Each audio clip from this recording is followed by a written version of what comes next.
So we are live now.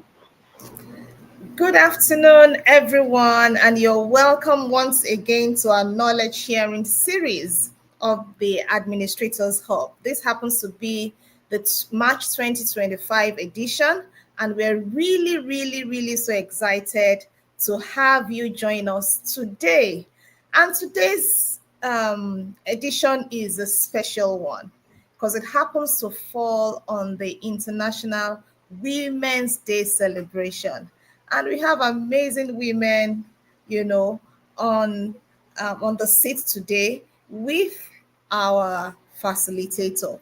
And today's theme is diversity, equity, and inclusion, bridging the gender divide in the 21st century workplace. And we happen to have an amazing person that will be doing justice, to today's deliberation. We are also glad to be here, and we trust that you will be able to take not just one thing, so many things out of today's meeting. I'd like you to know that in the course of today's meeting, we will be scrolling the announcement, and we'll be posting the announcement even as the program goes along. So keep your eyes on the screen so that you don't miss a thing out of today's meeting. Thank you so much, everyone, once again. Thank you for joining, and we'll be so glad and excited if you can tell us your name and also where you are joining from. At this point in time, I will hand over to the convener so that she can kick off from there. Thank you so much, Ms. Adefunke Fola Oyinloye. Thank you so much, Mrs. Lawrence. I'm so excited to welcome every one of us to March 2025 Knowledge Sharing Series of the Administrators Hub. And this particular one has been specially curated to commemorate, just like the moderator said, the 2025 International Women's Day, which has its campaign theme as Accelerate Action. The year's theme, however, is for all women and girls, right, equality, and empowerment. And this is an advocacy that is in consonance with the SDG 5, gender equality. Globally, the International Women's Day is commemorated on the 8th of March of every year. And this is done in recognition of the historical, cultural, and political achievement of women, aside making it a day to call out for the bridging of the existing gender divide, which currently puts the female gender at a disadvantage. Today, we have carefully chosen the topic diversity, equity, and inclusion, bridging the gender divide in the 21st century workplace. And we are looking at its relatedness to our own context. And to facilitate this topic today is someone that has been glowingly described as a pro female gender. And in some other climes is referred to as a he for she. I've interacted with him a few times, and I do not want to let the cat out of the bag. I'm so convinced that Dr. Abdurrauf Aliyu, who comes highly recommended, will do justice to the topic of today. However, before we go ahead today, I already have the permission of the administrators of management to dedicate this year's edition of the International Women's Day on the Administrators Hub to an administrative stalwart, my very first friend. I always tell people that we inherited our mother's friendship. The Kwara State Head of Service, 2017 to 2024, Mrs. Modupeola Susan Oluwole Nibelo, who transitioned to glory on Wednesday, March 5, 2025. Modupiola was a woman of impeccable character. She was hardworking. She was a brilliant repository of public service policies. She was an astute administrator and manager. One of those women who broke the proverbial glass ceiling. and sat as the Kwara State Head of Service for 7 years, 2017 to 2024. While the Executive Governor of Kwara State, His Excellency Abdurrahman Abdulrazak, described her, he stated that Modupiola was an authority, an impeccable technocrat, a credible and dependable authority in matters of public service, having attained her heights on the dint of hard work, grit, brilliance, character, and impeccable institutional memory. His Excellency further described her contributions and services to the state, that is to Kwara State, as truly exceptional and invaluable. With every conviction in my heart, I say that Modupiola exemplified true womanhood. And it is to this stallion that I dedicate the 2025 International Women's Day event of the Administrators Hall. And it is so that the labor of great women like Modupiola will not be in vain, that we need to accelerate action so that we can raise younger women and girls who will fill our shoes when we are gone, and bridge the gender divide across all areas of human endeavors. Hence our presence here today. On this note, I want to crave your indulgence to please observe a minute's silence in honor of my transition friend, Modupiola Susan Bello Oluwole.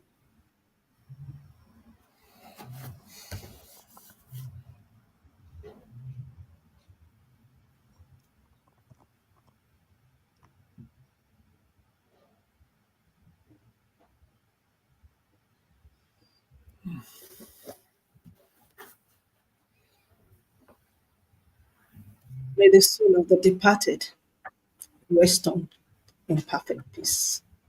Amen. Amen. Thank you so much for allowing me to do this afternoon. I celebrate the members of the Administrators Hub, the management of the Administrators Hub, for the privilege to do this. It is on this note that I hand over again to the moderator of today's event. Over to you, Mrs. Roberts.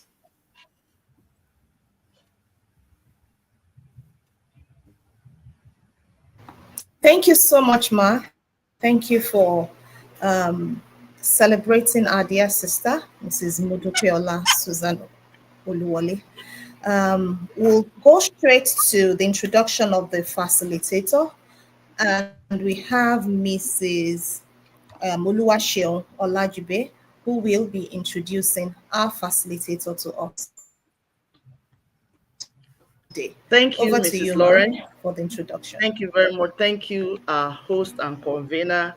I celebrate you all. I celebrate every woman on call today and all our he for she on call. We celebrate you, everyone here, and all those that will watch the repeat broadcast of this session. And I join my voice with that of my sisters and every woman, every professional woman, to say that may the soul of the departed head of service of Kwara State rest in perfect peace. Amen. On that note, I'll go straight to reading the profile because that is just my assignment here. The profile of our facilitator, Dr. Abdurrauf Aliyu. You'll agree with me after he has finished speaking that Dr. Abdurrauf Aliyu is one person that when he speaks in the midst of crowd, you want to listen because he doesn't speak from a position of guessing. He speaks from a point of knowledge and experience. And by the time Dr. Aliyu is done today, you'll either agree with me that he knows what he's saying or he knows what he's saying. There is no other way. He knows it or he knows it. That is the only choice you have. So, and by the time we are done also today, you will agree with me that whatever it is that I read in his profile this afternoon is just a brief portion of who he is. Shall we go straight into the profile? Thank you. Dr. Abdurrauf Aliyu is a driven professional with a strong background in public policy, technical advisory, and business development. His expertise lies in managing complex programs and projects, designing effective strategies, and driving maintainable growth through strategic initiatives. Over the years of practice, he has been able to hone his skills in economic analysis and policy formulation, and has contributed richly to informed discussions and provided valuable insights on critical policy issues. Dr. Aliyu possesses deep understanding of public policy formulation and implementation, having collaborated with several stakeholders to design and implement initiatives that have enhanced revenue generation and economic development. With a solid academic foundation in economics, complemented by advanced degrees in development studies, public administration, and international affairs, he possesses a multidisciplinary approach to problem solving. His executive courses at the Lagos Business School and Harvard Kennedy School have further sharpened his skills in strategic planning, program management, and driving successful outcomes in complex environments. He is passionate about contributing his expertise to public policy and technical advisory roles where he can make a tangible impact. His ability to design and implement effective strategies, manage complex programs and projects, and foster stakeholder collaborations positions him well for roles that require innovative thinking, strategic leadership, and a deep understanding of policy landscape. He has spoken on several fora in the past on the untapped potentials that women bear and how exploring this rich mind will contribute immensely to every nation's growth.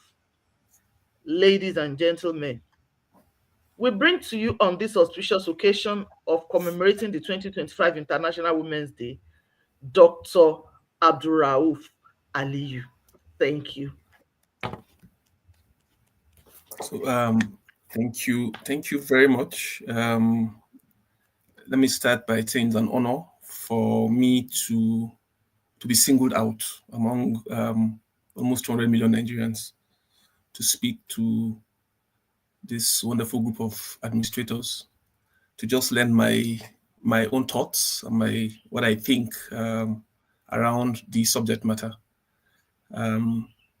I think I've been one of those persons who believe that policies should be fair, just, and inclusive.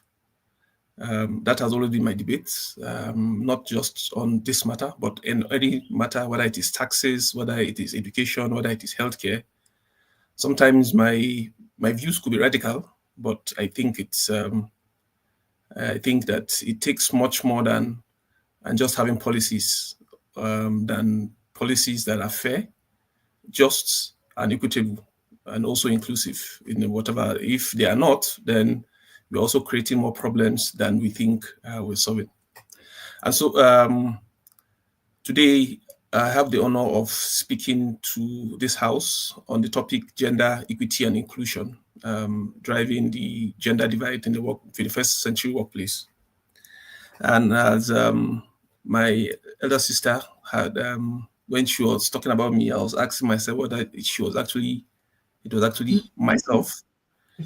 Yes, I actually try to look at problems from a multidisciplinary perspective, because as a social scientist, I think that the domain of knowledge cannot be found in one space. And so we need to look wide. And so in looking at this problem or this topic, I try to look at it more from a more broader perspective. Rather, even though we have a deep dive into the 21st century workplace, but there are other environments that shape the workplace. So we need to look at what happens, so social cultural issues and other issues.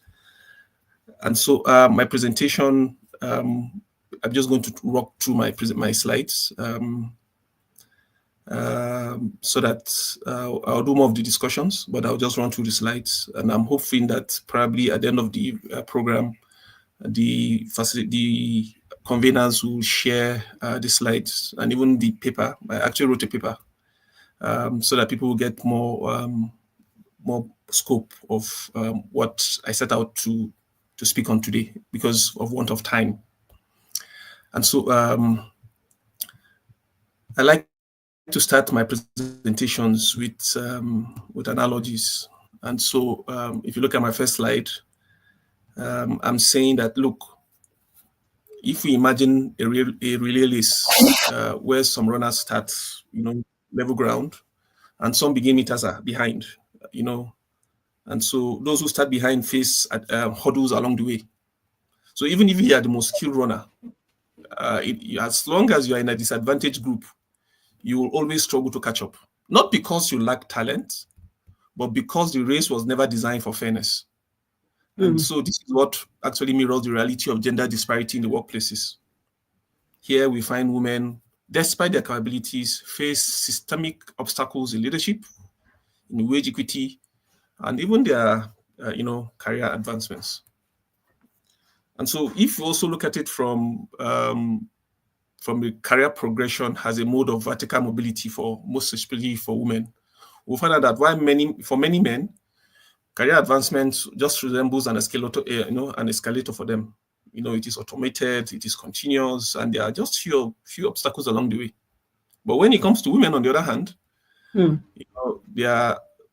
for them, frequently what they experience in their career as ladders. They are ladders, not escalators. And so what it means that unlike those who get into escalator, these women need to use ladders. And though it requires them to climb with pains, to face broken rugs, because some of the woods in the ladder will be off.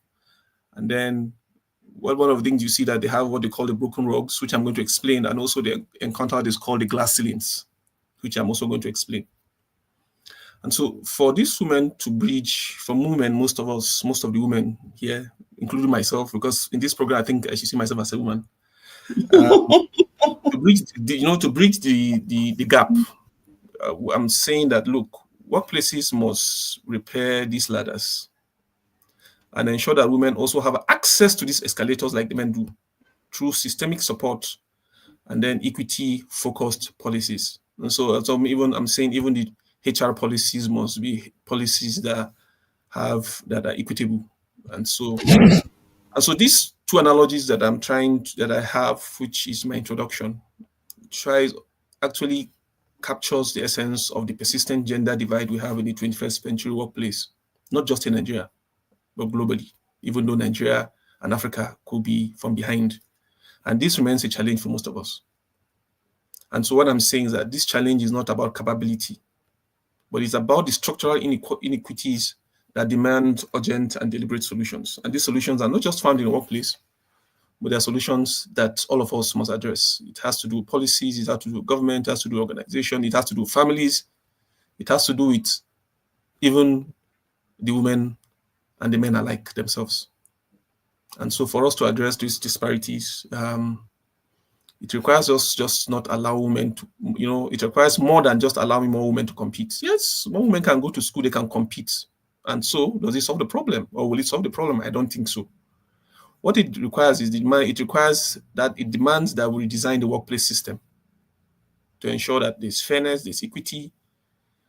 And how do we achieve this? That is where the diversity, equity, and inclusion serves as a framework in which we can use to eliminate these barriers so that we can foster equal opportunities for all. And so today, the objective of my presentation is actually to define and explain the role of diversity, equity, and inclusion as a means to close the gender gap that we have in the workplace and vis-a-vis the society itself. I'm also going to examine the persistent gender divide in the workplace and its implication. And then I'll go ahead to highlight, successful diversity, equity, and inclusion-driven case studies in Nigeria and globally. So I have organizations in Nigeria that are already steps ahead, and also what certain countries are doing that we can borrow from, and how it has helped them. And then I'll go ahead to identify challenges that will prevent Nigeria and even the workplace from effectively implementing the diversity, equity, and inclusion policy. And then finally, rather than just talk, I'll propose strategies that we can use to foster gender equity in the 21st century workplace. and again, as I said, society itself. And so, what is diversity? What is equity? And then what is inclusion? That itself they serve as a conceptual foundation for this presentation of mine. And so most of the times when the discourse on gender, on diversity, equity, and inclusion are made, people just see it as if it's just one of those rhetorics. But it has evolved from a moral argument. It is not a moral argument that when we in the workplace, we should get people across different age, across different gender, whether they have disabilities, in as much as they have the capability. And so it's not a moral issue. We can also look, even though some people see it from a moral issue, but empirical studies have also seen it from a critical economic and strategic imperative. And I'll explain that going forward. But for us to effectively apply these principles, these DIE principles, DEI principles in bridging the gender gap, it is crucial that we establish what these concepts are themselves. So let's take gender and diversity, for example. We will see diversity as representation and the power of differences. What do I mean? In the context of the workplace, diversity can refers to representation of individuals from different demographic and identity groups. This includes gender, as I earlier said. It could be race, ethnicity, religion, age, and even socioeconomic background.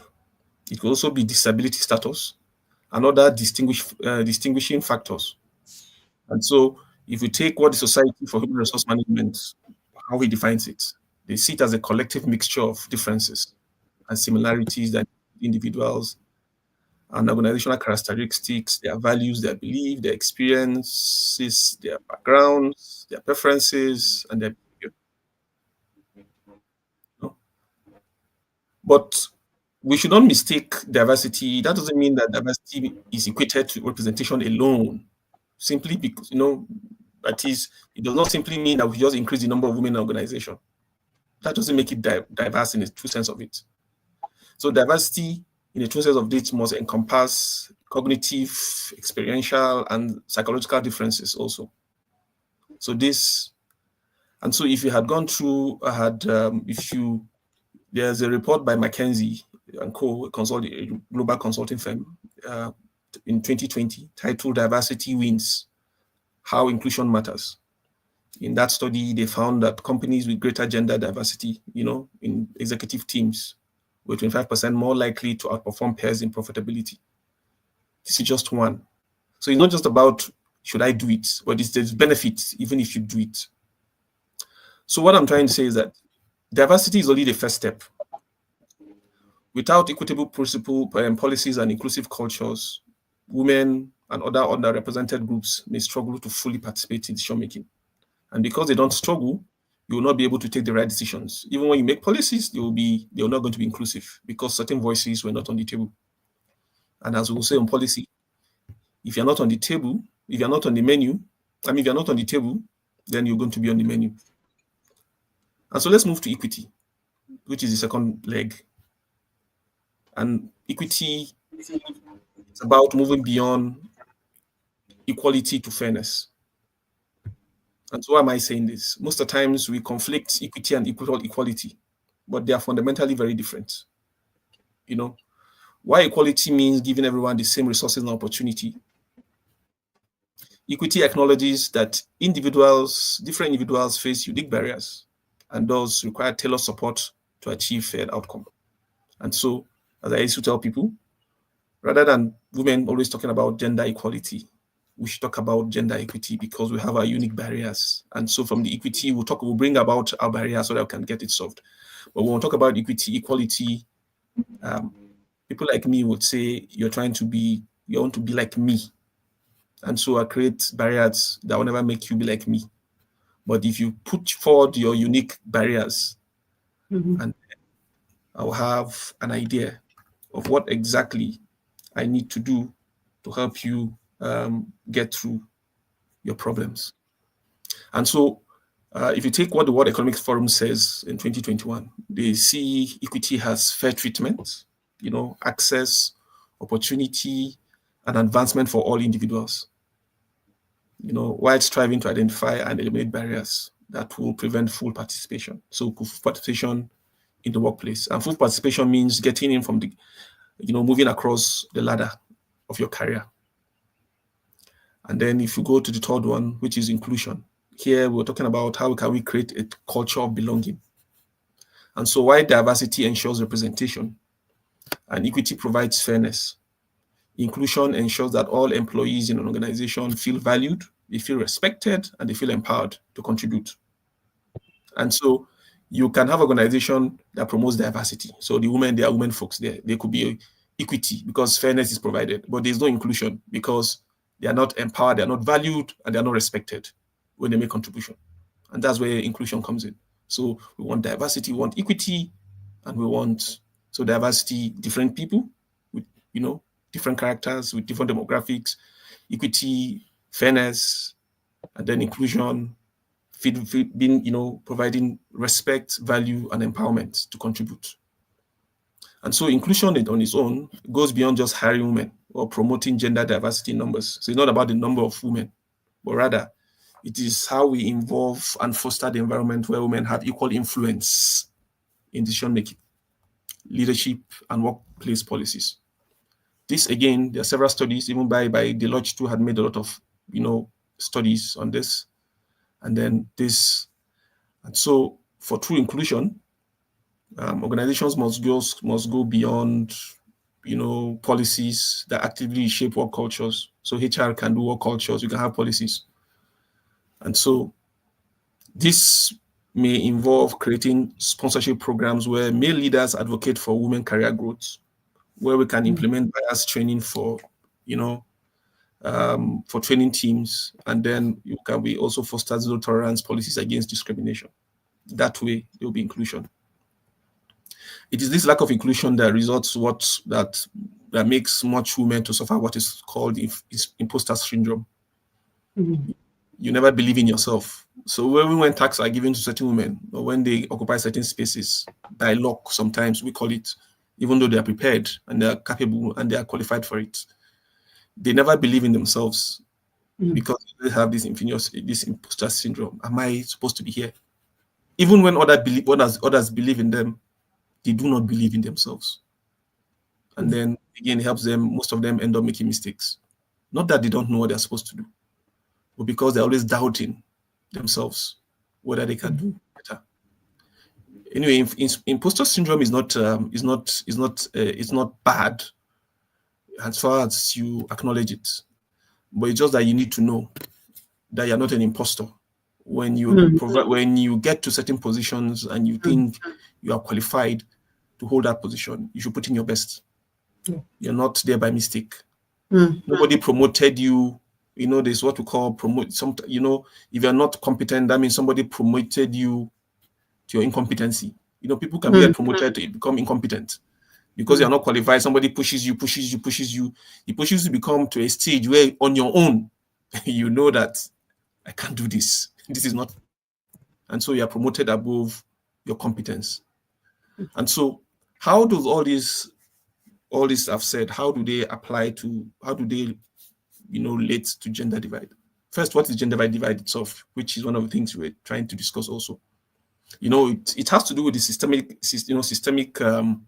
systematic disparities in opportunities for women, sometimes even for men, in wages, in leadership representation, and even how in workplace treatment between how men are treated and how women are treated. And also, despite all the progress that have been made in gender inclusion, we talk about it. The women do conferences, Ministry of Women Affairs do a lot of conferences, we talk about it. Yet, women remain underrepresented in most senior leadership roles and are overrepresented. They are underrepresented in senior leadership roles and they are overrepresented in lower paying positions. And so we assume that women should be the cleaners, they should be the secretaries. So you find that they are underrepresented. So when you take a sample or you take a roll count of people in an organization, that is where you find women. They are overrepresented in the lower paying positions, but they are underrepresented in the senior leadership roles. This was also a study. It's not also a Nigerian thing, it's a global thing. So the World Economic Forum, in one of its reports in 2023, actually has this to say. So it's something that's everywhere. But why it is different in Nigeria is because our own gender divide is exacerbated by our social cultural norms that even influence career choices. So reasons why you find a lot of few men in the oil and gas, probably in the rigs, or women engineers. You find few women. The norms, it's even worse when you even get to some zones in Nigeria, like the northern zone, where you won't find it, you hardly find, or there are few of women who study engineering, and even when they study, few of them get to practice, if they ever. And so you also see even the workplace expectation, the kind of work you do, how people you mix with determines how people even see you from outside. And so at the point in time, we say all women who work in a bank are marketers, are loose women because they go get accounts. And that's how people see them.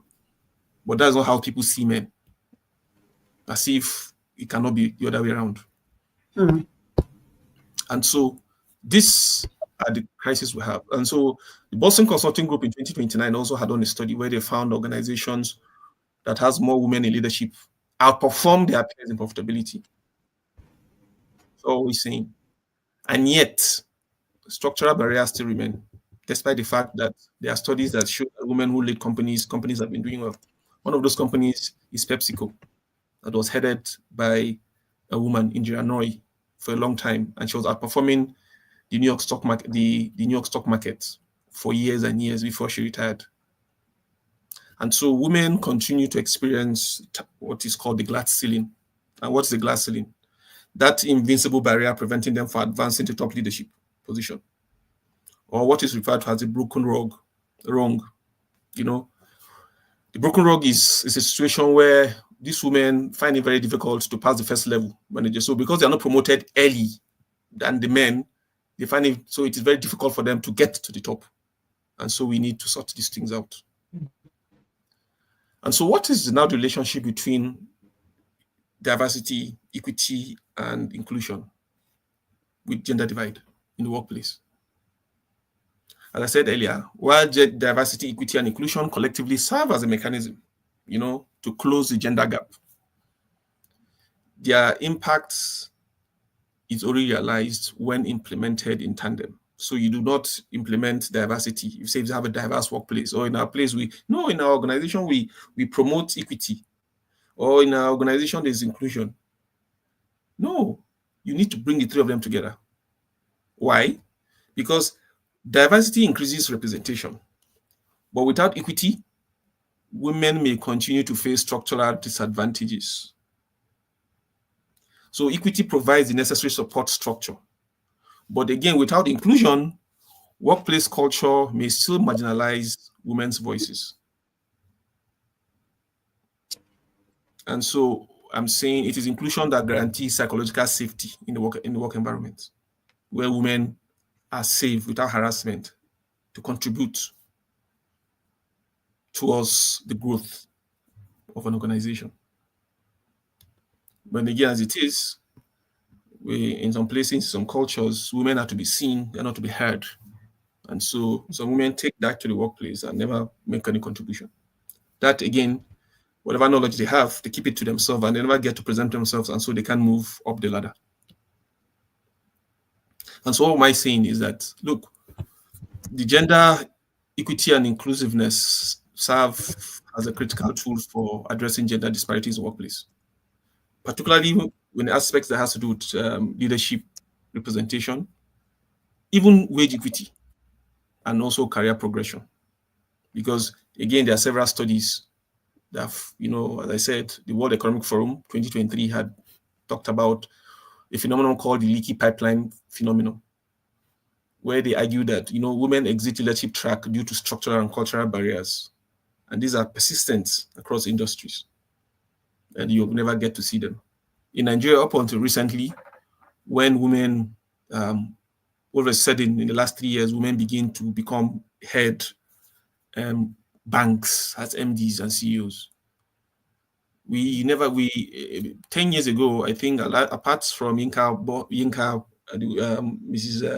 Yinka, who was at IBTC Stanbic, and then the lady at Ibu, who was at Oceanic Bank, we had few men who raised to that peak. But again, this has over time has changed. But what I'm saying, we need more. So in terms of wages, again, there's a gender pay gap which has remained persistent. Women still earn approximately 77 cents for every dollar earned by men globally. This is according to International Labour Organization, 2023. And so for us in Nigeria, this disparity of income is exacerbated by sociocultural expectation and discriminatory workplace practices, which limits women upward mobility. A woman needs to get promotion. She's in Abuja, she needs to get promoted, but she needs to move to Port Harcourt. The husband is in Abuja, she can't move. And so because she can't move, she's willing to sacrifice that promotion and stay back. And then the man will take up that position.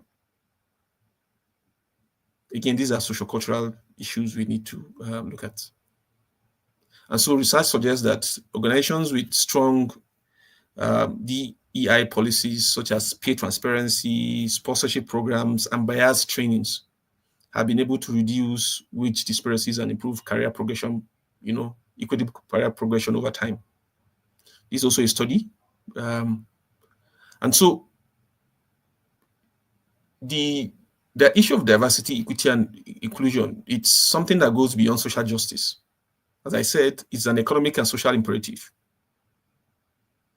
If only organizations know that women also contribute, and when you have diverse opinions, and you provide for inclusive decision making, women also bring ideas that can lead to the growth of organizations.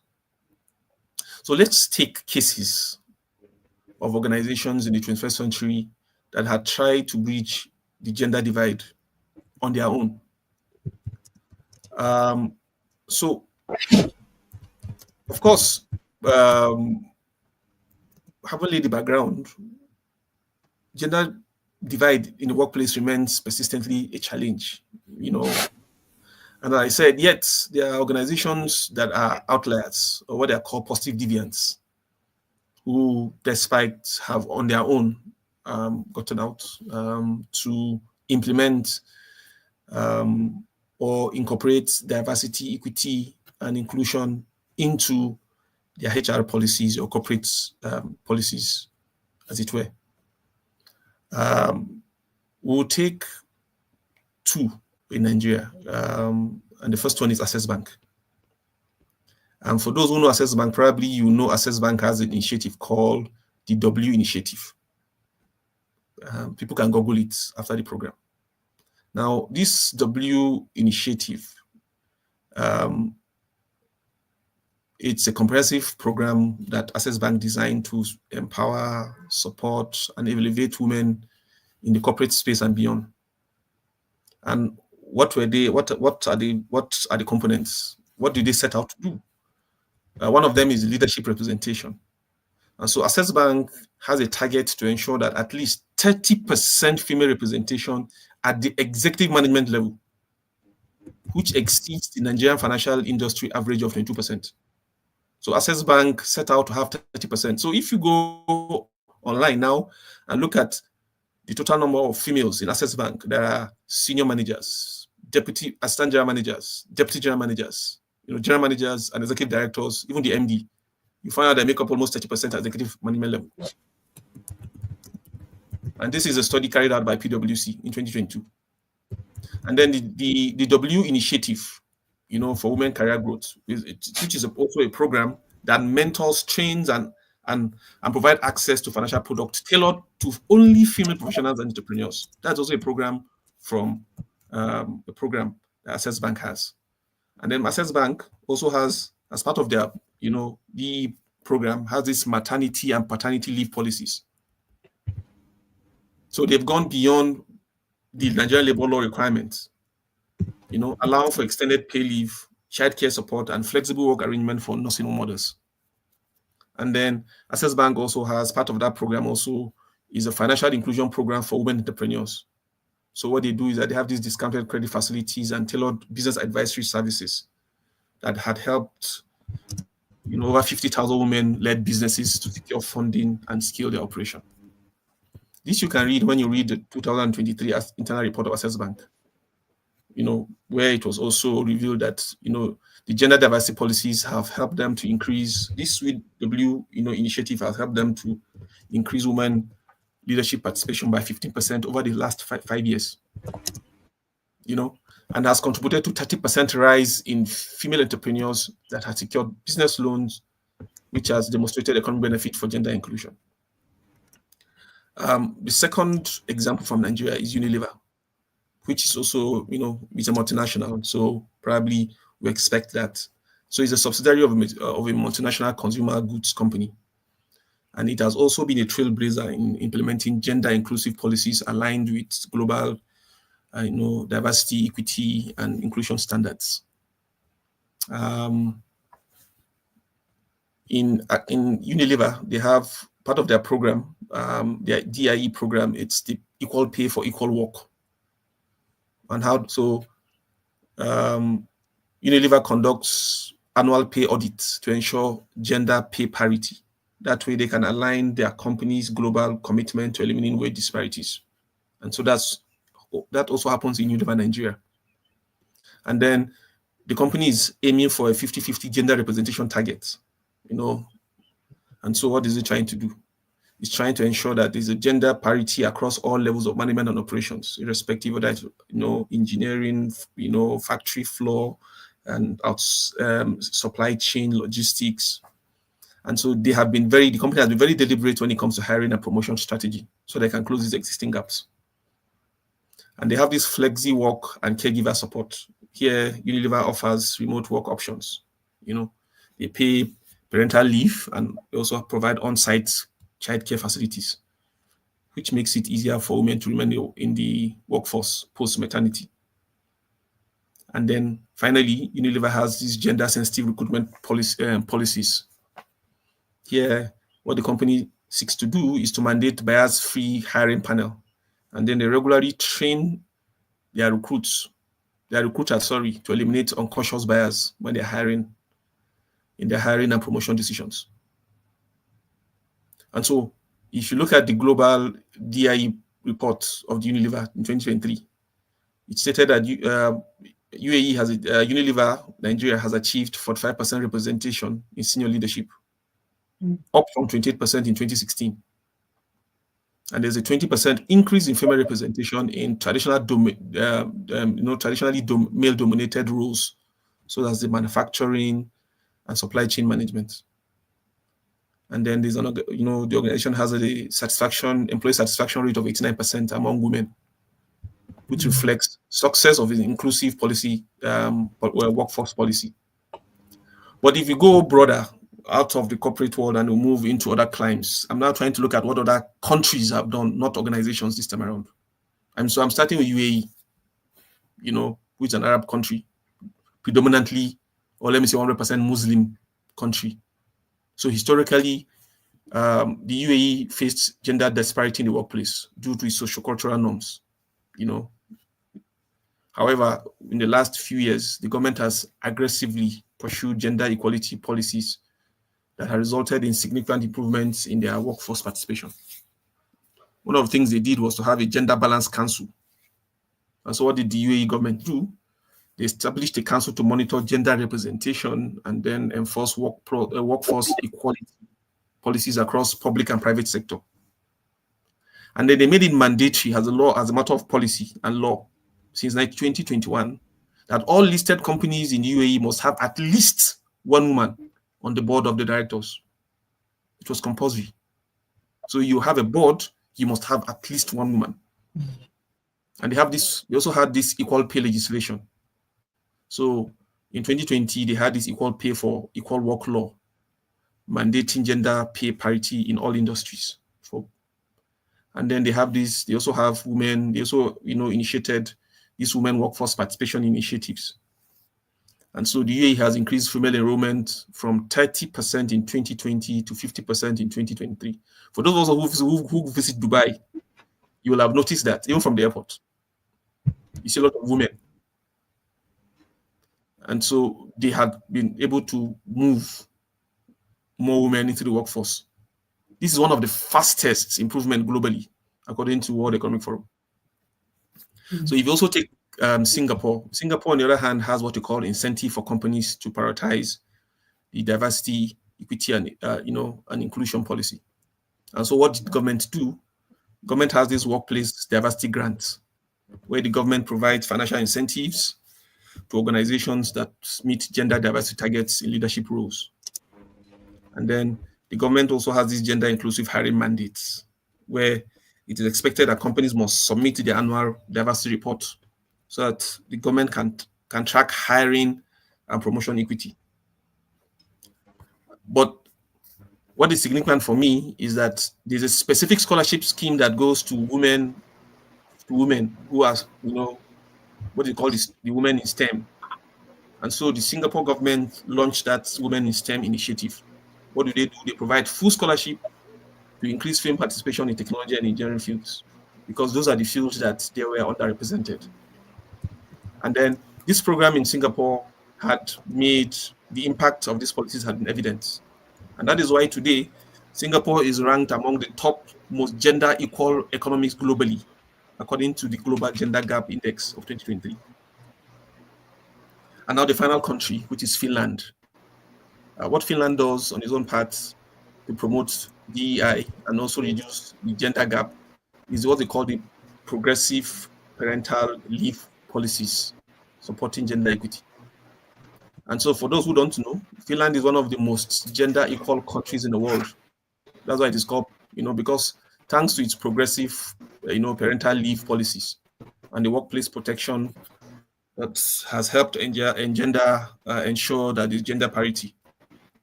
And so what have they been able to do? What did they do? They have this equal parental leave. You have this leave, a paid parental leave system allowing each parent to run 64 days of paid leave, with fathers required to take at least 69 days. And so what are they trying to do? They are trying to promote shared caregiving responsibility between the father and the mother. And then they have this they have this workplace anti-discrimination laws. What am I saying? The Finnish government prohibits gender discrimination in hiring, in promotion, and in wages with strict enforcement mechanism. And so they are very strict about theirs. And then they have provided free health, childcare, and equal workplace flexibility. And so the Finland government provides subsidized child care services, which is to ensure that women do not have to choose between their career and their family responsibilities. So this policy in Finland has resulted in high workforce participation for women, 75%, and near equal representation in leadership. That is why Finland over the years have continued not just Finland, the Nordic countries have continued to have female presidents and prime ministers at a very young age, for that matter. And if you see the cabinet, most of those in cabinet are also women. It was because the government has policies that encourage them to get in. But even with all these examples, so what really are the challenges that we face that we need to address, or what are barriers in Nigeria's workplaces? Again, DEI is not, initiatives are not new. They are getting traction. We talk about them. HRs talk about them. But the Nigerian workplace remains shaped by entrenched sociocultural norms. We have legal gaps as well as weak accountability structures. These are the barriers or challenges that have created significant, walls for women to achieve meaningful gender equity whether in leadership, in wages, or in the workplace representation. So if you take the first one, for instance, we take the social cultural resistance, where we discuss how traditional norms in hiring and promotion have, and this is Nigeria. We all know that Nigeria is deeply rooted in a, patriarchal structure and cultural expectation of what women should do. There's a sex role and gender roles that's defined, and this had limit. This one of them is even in politics. You know, and so one of the things what have happened is that because in many sectors women still are expected to prioritize family responsibilities over their career growth, and so some organizations will not hire women because they don't want them, or when they hire you they will tell you you might not have children till after 6, 7, 8 years, whatever it is. you know and so this had led to leadership bias, because women in executive roles have faced more scrutiny regarding their capability compared to their male counterparts. Women are always questioned whether they are doing well or than men. Women, you always see people talking about women when they are heading organizations. And then we have these occupational segregations as one of the social cultural issues, problems that we have in Nigeria, precisely. Industries such as finance, technology, and oil and gas, till today, remains male dominated, while women are largely confined to administrative and support roles. Not because they are not as intelligent as they are, but again, it has been, as I said, with the glass rung and the glass ceiling phenomenon, women have been restricted. And then we have the problem issues around marriage and motherhood penalties. There are some organizations still today in Nigeria which hesitate to promote or retain women due to assumption that, they continue to go on maternity leave, or they have divided attention between their work and their families. Therefore, you prefer to give it to a man, even if the women are more competent and more capable. And so we move away from the social cultural issues. We'll now move to the legal and policy limitations, which are some of the gaps we have in our Nigerian labor law today. And so despite the fact that Nigeria is one of the signatories that ratified the International Gender Equality Framework, such as the Convention of the Elimination of All Forms of Discrimination Against Women, the existing labor law that we have do not sufficiently mandate in Nigeria as it is, does not sufficiently mandate the diversity, equity, and inclusion compliance. And so what do we have? Because our laws still have absence of gender representation mandates. This is unlike what we have in the UAE, where gender quotas for board positions are legally enforced. It's not a choice that organizations can decide, okay, we have 2 men. No, in UAE, it was legally enforced. You must have women on your board. So Nigeria, as it is today, lacks clear legislation requiring gender balanced leadership in corporations, most especially the private sector. And so it's a detriment of the board to decide. And so these are some of the things we need to look at. We want to talk about in our corporate governance policies. It's not as if there are no positions where women cannot fit in, except you don't look for. But because we're already biased towards it, we do not. But it is their positions that there's no position that women cannot fill. And then we have inadequate, again, from the gaps in the law, inadequate maternity and paternity leave policies. Even though recently some organizations are talking about paternity leaves, But as it were, I don't know. I think, correct me if I'm wrong, but I think we only provide 12 weeks of maternity leave. That's 4 months. While paternity leave is limited in some sectors is even non-existent. So even organizations that give paternity leave because they have chosen to, but it's not legislated. And so what are we seeing? We are reinforcing traditional caregiving rules as if it's only the woman who gave birth to the child. And so the father should not be there at the early age, although bond, which is wrong.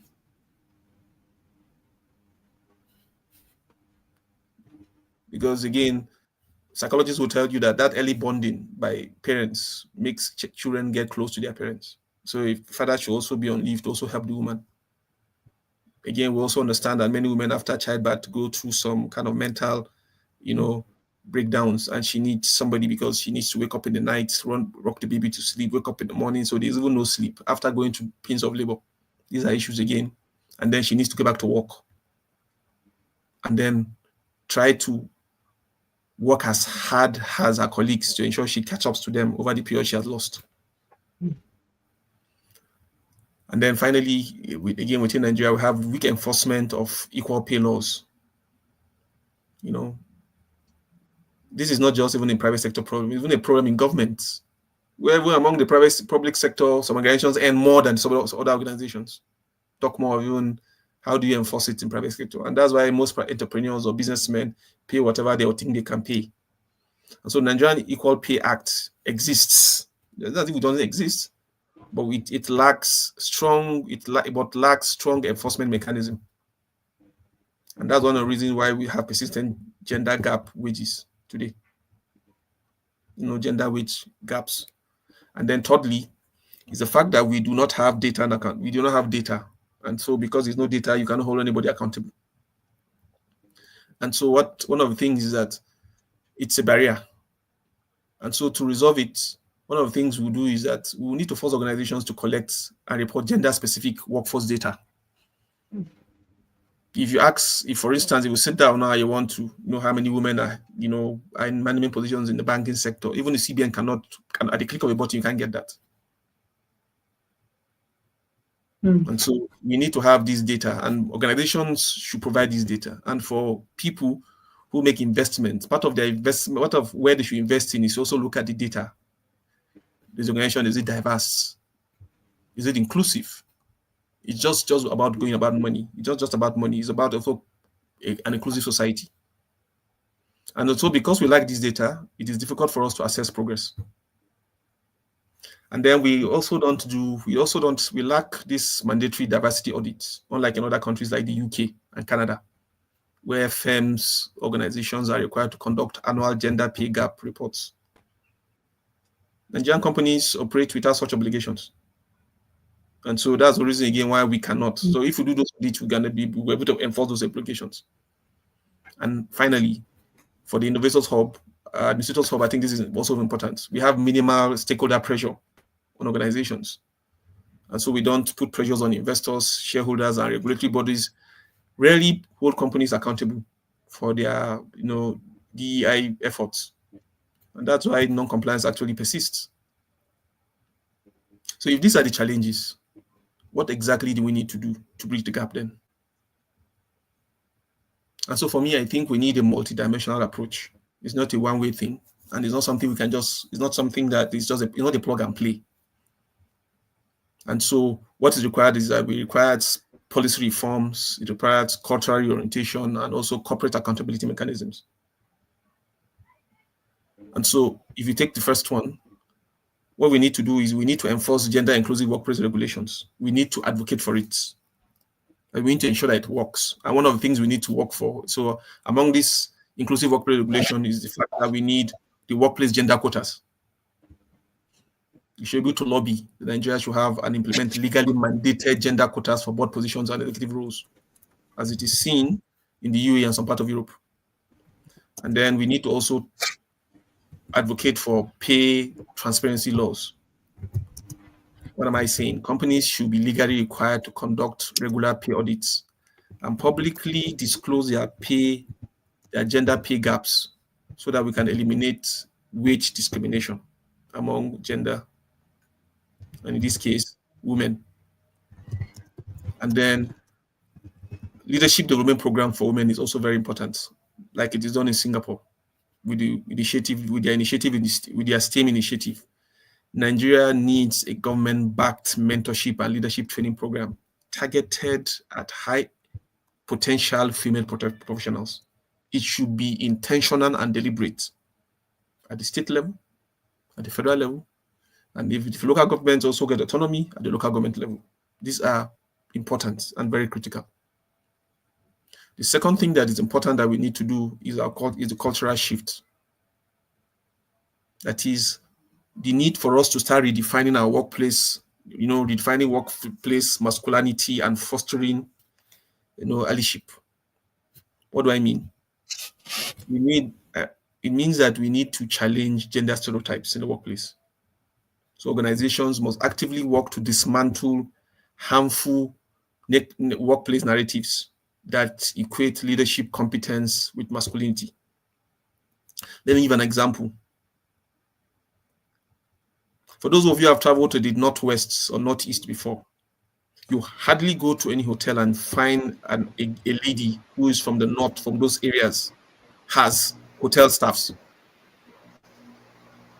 Because the moment you tell somebody you work in a hotel, even if you're an accountant in the back office, they just see you as somebody who is loose. And so it will not be difficult for you to find out a woman who will never be able to be somebody from this region who will never be MD of Transcorp, for instance, or 7 Points globally because of the narratives. And so we need to challenge that gender stereotype. But it's okay for the men, but it's not okay for the women. And then we'll need to, as females, we need to also engage men to be our allies, to be our supporters, our caregivers, our cheerleaders, sorry. What I'm saying here is that programs that train male leaders to recognize and address gender biases. So we need to train men to understand gender biases so that those men will be the one who will now foster a more inclusive corporate culture on behalf of the women. You can't do it alone, and you need the men. But again, you need to get the men to understand, and so they can also champion for a more inclusive corporate culture. And then issues around flexible work models. So we need to how can we promote parental leave for both genders? And then how can we have on-site child care? I'm sorry that if you even go to the federal secretariat, as it were today, probably you have not been there for a while, at the federal secretariat or any state ministries that most of them that there are no crèches where women can even go to keep their children and go and breastfeed them. There are none. And so if government is not taking the lead, can you make it a policy for the private sector? I doubt so. And so this on-site child care, if provided, can reduce pressures of traditional gender roles. So women can always go there, breastfeed their children. They are somebody who takes care of the kids and they can go back to work. They don't have to care. They don't have to rush home or keep their children in a daycare or in a crèche. And then they get lost because of work and they don't go to pick their kids early in time, who becomes a problem in the family. And then thirdly, we need to also have, one of the strategies is to put in place accountability mechanisms by strengthening, this DEI monitoring and compliance. And how do we go about it? One, first of all, we need to have this mandatory gender reporting. And so we have to find a way of, making sure that large firms or large corporations submit their annual DEI reports as part of the annual financial reports, where they detail gender representation at all levels of the organization. And then we need to also carry out, as part of the strategies, is to also introduce gender diversity audit and incentives.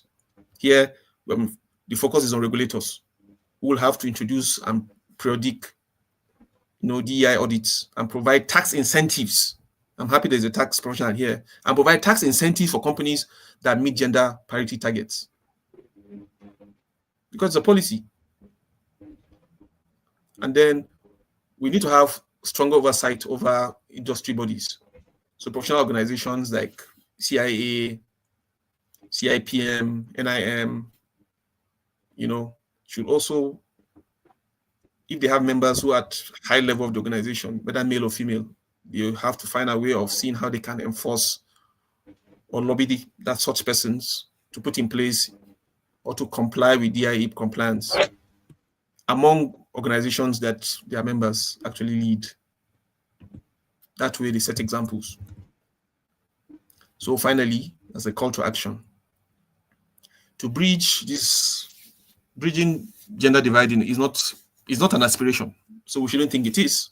Rather, it's an imperative. It's something we must do.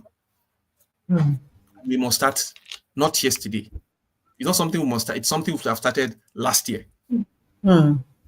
So has industries continue to evolve and economies, continue to become more knowledge-driven, organizations, 21st century organizations, or the most successful organizations will be those, not just those that make profit, but those that successfully harness the talent of both women and men. Since, as dynamics of, as we're moving towards a knowledge-driven society, more women can now be able to work from home. And so you can tap into those knowledge. And so if you want to be better, you need to have more, you need to have to harness talent of both men and women. Because the evidence is undeniable. As I said, there are a lot of studies which in my paper have made reference to them and have provided the references which people can download and read. Companies that have embraced diversity, equity, and inclusion, outperformed their peers. They drive greater innovation, and they're able to create a more resilient workplace. But despite all these economic performances and profitability and financial performances, it's surprising that achieving true gender equity will require us just mere policy pronunciations or surface level diversity initiatives. And that's why in the beginning I have defined diversity, I've defined equity, and I defined inclusion, just for us to understand that even if you promote diversity and you don't promote equity and you don't promote inclusiveness, you are still not getting it right. You need to promote three and at the same time. And so what we require is that we must demand for structural change. When I say demand, it's not a force, it's that we must advocate for it. And we must take deliberate and intentional actions. We must embark on cultural transformation. That will take time, but it's something we must do. All we need is a strategy. And then we must have sustained accountability. But above all, there must be intentional leadership. And so the government will be the first to take decisive step by strengthening our legal frameworks so that we ensure that our workplace policies support gender parity in leadership, wages, and in career advancement. Because as for Nigeria, I tell people, if the women folks in Nigeria, you imagine if you take any group of young men or people in our days when we went to university, and how many of us actually joined the workforce, and then how many of the women got married and stayed back at home, who were more intelligent than we are, you'll have understood that Nigeria lost a lot of knowledge that have driven our growth. And so how do we get those women into the system? What do they contribute? How do we create a flexible workspace that recognizes the cultural constraints so that they can still contribute in the system? And that's why we need that. That's why Nigeria must, with its dynamic workforce and its growing economy, today has the opportunity to lead the way. So what do we need to do? We need to adopt, bold, inclusive policies that mirror successes, as I've seen in nations like Finland, UAE, and Singapore. And for businesses, gender inclusion must go beyond rhetorics. Why? Because their leadership structure must be redesigned to eliminate barriers. They must be deliberate in promoting psychological safety in the workplace. That will ensure that workplace cultures are actively inclusive and that career growths are not defined by gender-based biases, but by competence and collaboration and contributions. This is because over time, organizations that do not prioritize gender equity will, risk falling behind as the world is changing, because it's going to be one of the conditions for some other companies or that organizations that you do business with. It's going to be a condition over time. If those countries has as a policy, and then they will not engage you or they will not work with you if you don't have similar policies. We'll come into that. And so Finally, we'll talk about systemic changes. We should understand that systemic changes do not lie with institutions alone. It also requires societal shift. And so, what am I saying? Families, schools, and communities must begin to challenge outdated gender norms, as it were. Your son, your daughter will have to drop by because sons will have to go to school first before the daughters will go. Or the daughters cannot study medicine, rather they can, even if they are qualified, rather they only go to study nursing because they are better in nurse than a doctor. Or even when she studied medicine, she will not get to work in a hospital because she'll be attending to male patients. And so she'll stay back at home. And then after all the money wasted, she will not work because she's your wife. And then we lost. And so you have nurses, doctors, engineers who are today full-time housewives. If that is the case and you think you have money, you can open a hospital and say the hospital is only strictly just for women. They will still be contributing. And possibly is the reason why maternal mortality is high in some regions, because they don't want their wives to go to the hospital and meet male doctors to attend to them. Yet, we'll not send our daughters to go to school to study medicine so they can take care of those problems and take care of their sisters and their mothers. That's the problem we need to change. And so finally, bridging this gender divide is like building a bridge. All of us should understand that it's like building a bridge. And we are building this bridge across a deep and long-standing problem in our society. And so, as we celebrate today, we must understand that we must lay the foundation, and this foundation must be strong. It must be constructed with policy reforms, with corporate accountability, with cultural shifts and economic incentives. But just as important as the structure itself are, so are also the individuals who will choose to walk across it, which is you and I, who must champion inclusion, the businesses that must commit to equity, and societies that must embrace change. Because the bridge is being built today, being International Women's Day. But the question is whether we have the courage to cross it together. And so the time is now. Thank you very much for listening to me. Wow. Thank you so much, Doctor. Thank you for that insightful presentation. And I'm so happy that you said that the write-up has been shared, and we will also have access to going through it even after now. We're really, really, really, really grateful. There were a few things that stood out, for me while you were speaking, and I was able to take down a few notes. You mentioned the fact that it's very important for even the women to have allies with the men. So we can't do it alone. We need to be able to create, that collaboration with the men folk so that they can support us even on the journey to diversity, equity, and inclusion.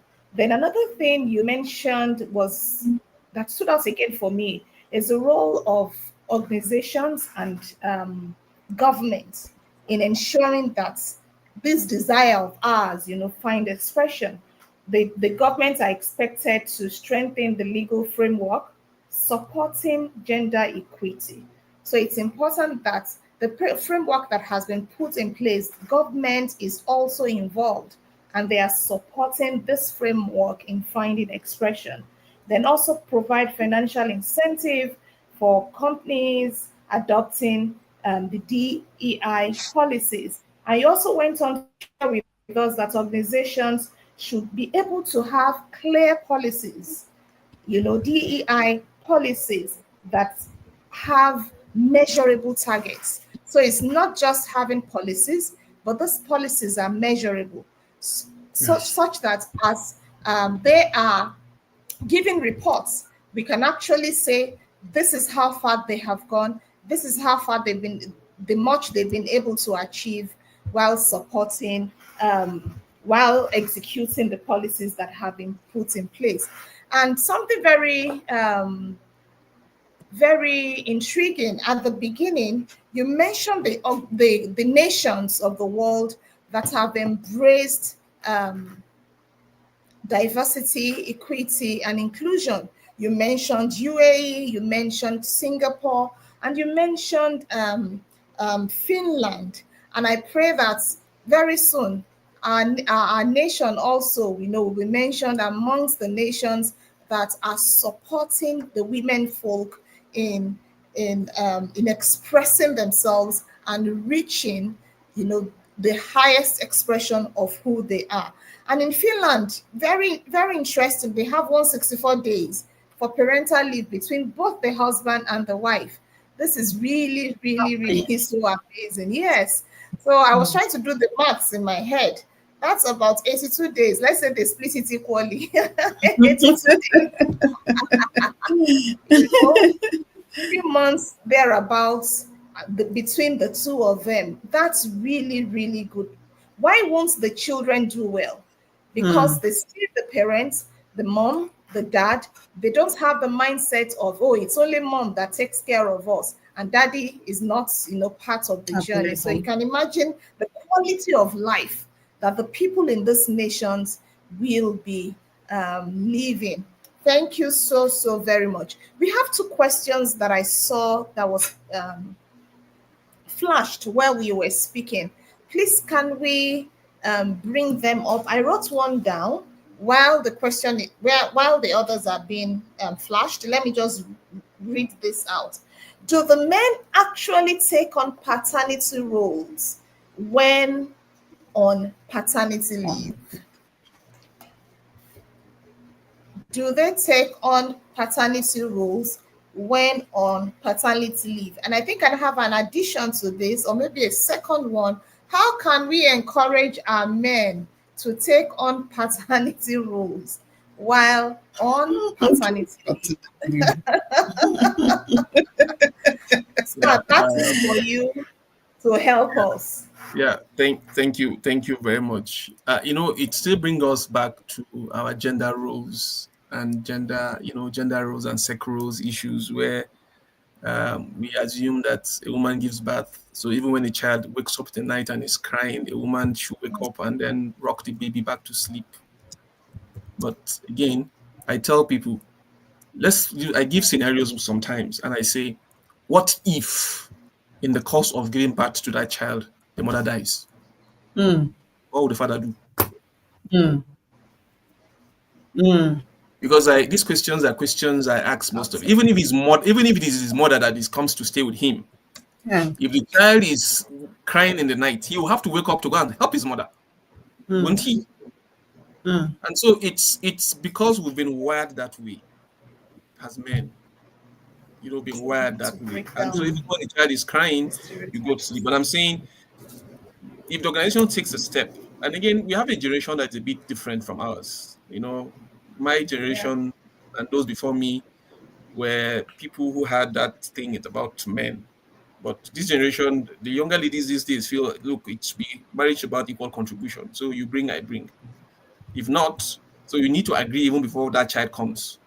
That will, if not, absolutely. there'll be no more children for you because it's my body. And so these are the conversations that we'll have. But not to go beyond, not to try to talk around issues that are sensitive to culture and religion. I'm saying women should understand that there are studies that have said, look, those early bondage days of the first initial days, early days of a child, you're being mm, around him, carrying him, rocking him, try to create this connection. And then psychologists have also studied that most of these kids who have this kind of attention actually grow up to be very, very intelligent and also very expressive because Absolutely. you might say they are still babies, but love was shown. They feel that love and tenderness growing up. And so it's something that men should do, even though not all, some men do so, but Yeah, not all some men do. do. Some And do. some of us sometimes, so there are certain things. The reasons why these leaves are important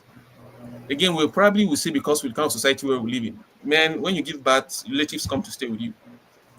They come to stay with you. So there's somebody who takes care of the meal on behalf of the woman. But if the woman was staying alone, even if she had CS, the husband will expect that when he comes from work, that same woman who just had a child, who had CS, should cook for him and prepare the table. But let's be sincere, and for fact that most of us don't know. When a man's sister is going through that same thing in a husband's house, the man is angry. Mm. What does he know that? He's angry. Mm. And the question I ask that, is she not somebody else's sister? Sister. Sister.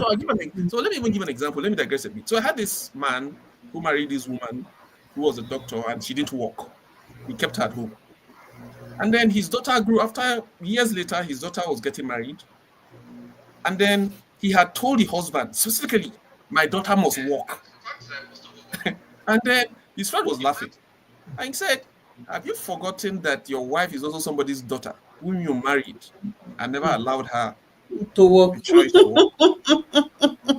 So you're now Mm. you're now seeing that you have invested in your daughter and she cannot be at home. But you're Mm. forgetting that your wife's parents also believed in their daughter and invested in her, but you deprived her of. And so one of the arguments again we have recent these days for men also, just to digress a bit, is that send your wives to school because you might not know what might happen today, tomorrow. You might just fall ill and just fall dead. Mm. And then all those relatives that you think you have might not be there to take care of your children. Mm. It is at that point your wife will have to pick her certificates and go looking for a job. So do not do it for yourself, even if you can take your wife because of all the money. Do it for the future of your children, because those you have hope on might disappoint you in your death when you're not there. So those are my answers to those questions. So these are issues, these are cultural issues that I said. That's why I said there are issues around cultural, social change that we must gradually advocate for, because they are anchored between religion, culture, and identity, and are things that we need to, gradually. And this can only happen when we be able to get more girls into school, and then the conversation we can have a more robust conversation over time. Thank you so much, Doctor. You touched on something that is so dear to my heart as a family life innovator. Being able to break down these stereotypes, being able to, break down the molds that the female gender and the male gender have been put into, such that at the end of the day, there is collaboration, there is partnership, there is teamwork. And if either of the parties or the partner is intentional and is kind to the other person, you find out that what we're talking about becomes a thing of the past. So it's important that there is kindness in the relationship, such that when the woman gives birth, the man is able to step into it and not seeing it as I'm helping, but rather seeing it as I'm supporting, I'm doing what I'm supposed to do as partner in this journey of raising another human being. Thank you so much, sir. We have another question. When gender quotas are not well managed, unqualified persons may get the roles. How do we manage the execution of gender quotas? Again, that's why I said it's got to be a deliberate policy. We're not saying women are not saying recruit. Women are not telling you to recruit them because just to fill in the gap. No, that's not what women are saying.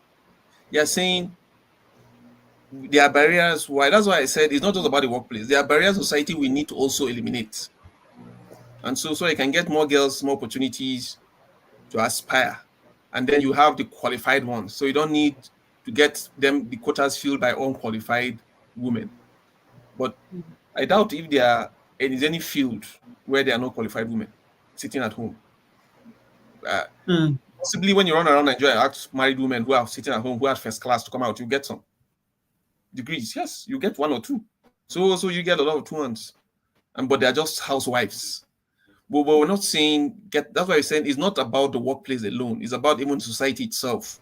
Society doesn't even it's a barrier itself. So we need to eliminate those barriers so that the women can even, you can get more women who are qualified, so you don't fill up those quotas with unqualified women. And so it's not about, and so again, that's why I talked about the women and how Singapore has a deliberate policy, had created the STEAM initiative for women. And before this event, I had discussions with our convener over the past 2 days. And one of the things I've said was that, look, we need to have deliberate policy for even women who have attained certain positions to come together and also begin to form a mentorship club where they can also mentor women. So we can have women in oil and gas. Mentor those women, let them know how to get into oil and gas companies, women engineers. Mentor women so that they can aspire. And so when women, so that they can look up to you. But again, one critical thing women must do is that when you attain certain position, also maintain decorum and morality so that girls can look up to you, and husband will say, how can you make those person your role model? That person he has this scandal or not that scandal. And so if you want more women, you need to also live a life outside from the career itself. Your ability to balance your home and your family, raise responsible children are also very critical. And so those are some of the things we need to do. And so most of the times I've always recommended a particular book to women. There's a book titled My Life in Food by an Indian woman who was a CEO of PepsiCo. PepsiCo. You know, PepsiCo, she was one of the longest serving CEOs of PepsiCo. She's an Indian who lived with her mother-in-law. You know what it means for you to live with your mother-in-law and then raise to the peak of the career. At the point in time, the husband, seeing the trajectory as which the wife was going very fast, the husband had to take a lower paying job to take care of the kids because he saw that the wife was advancing faster than himself. That's a blessing. But there was one thing that the woman still do till today. Whenever you invite her for an event, the husband is always there.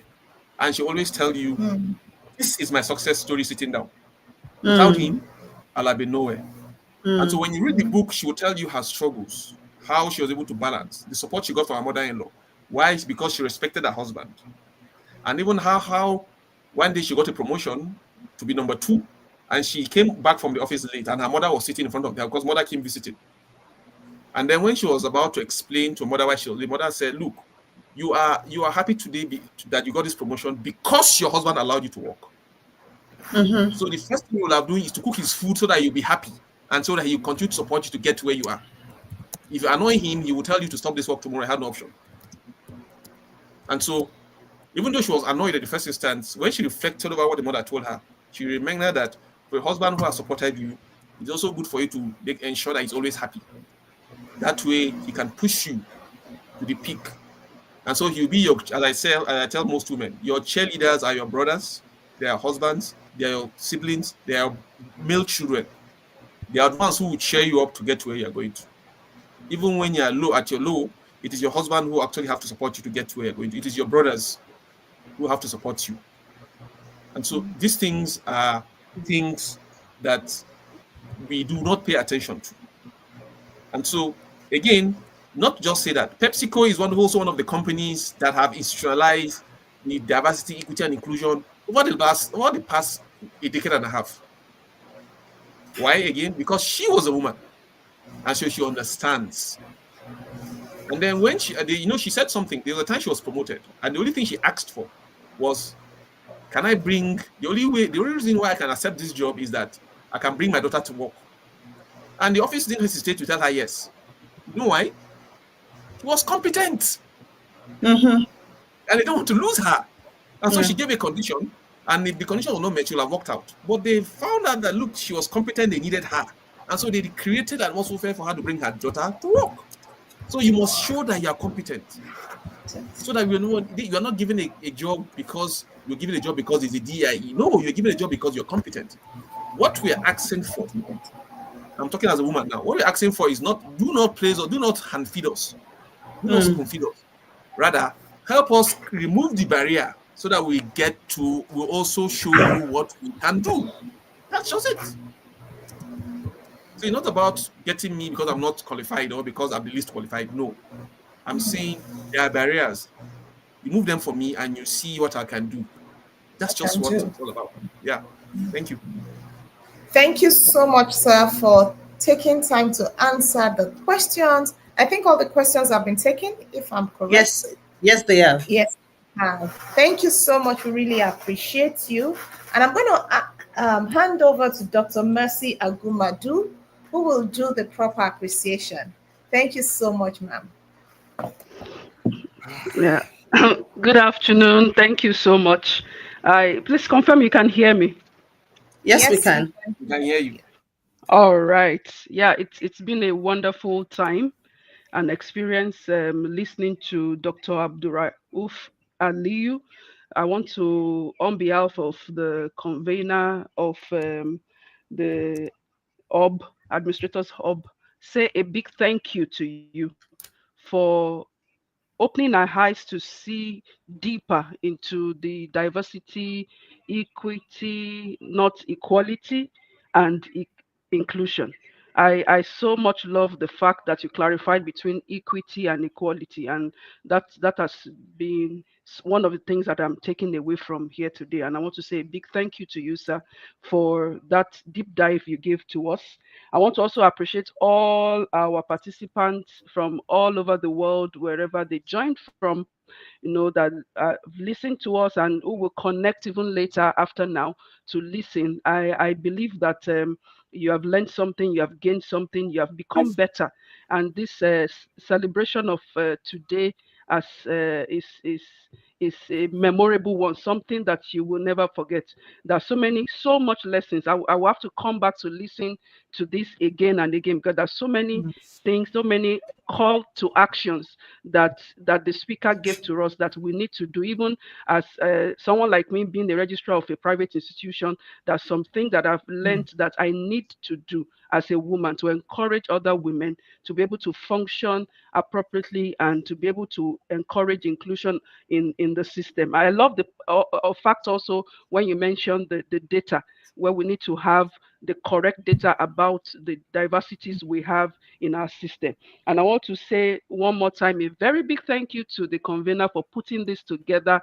The moderator, the person that introduced the speaker, I want to say big thank you to everyone for making it out this evening. I want to say thank you for giving me the opportunity to also give the vote of thanks this afternoon. I believe we have become better. I have become better. And on this note, I hand over to the moderator. Thank you for this opportunity. We are grateful. Thank you, sir. Thank you, Mas. Happy International Women's Day. Thank you so much, Dr. Mercy, for the votes of for the appreciation. Dr. Aliyu, once again, we are so very grateful for choosing to be a part of this beautiful gathering and for choosing to share knowledge with us, not holding back at all. We are That's really, really, really, really grateful. On this note, we will be wrapping up um, this month's knowledge sharing session. As we go, let's take to heart everything that we have learned, everything that we have taken note of. Let's begin to put them into practice. And I see that our male counterparts, let me put it that way, our fathers, our husbands, our brothers, our bosses who are males, our colleagues, our subordinates, in the male world, we need you to support us even as we accelerate action in this season. Thank you so much, everyone, and do have an amazing, amazing month ahead. We meet again the same time next month by God's grace as we look at something different that we know will help you even on your journey as an administrator. God bless you and do have a beautiful evening. Thank you. Thank you. Thank you so much, everyone. Thank you.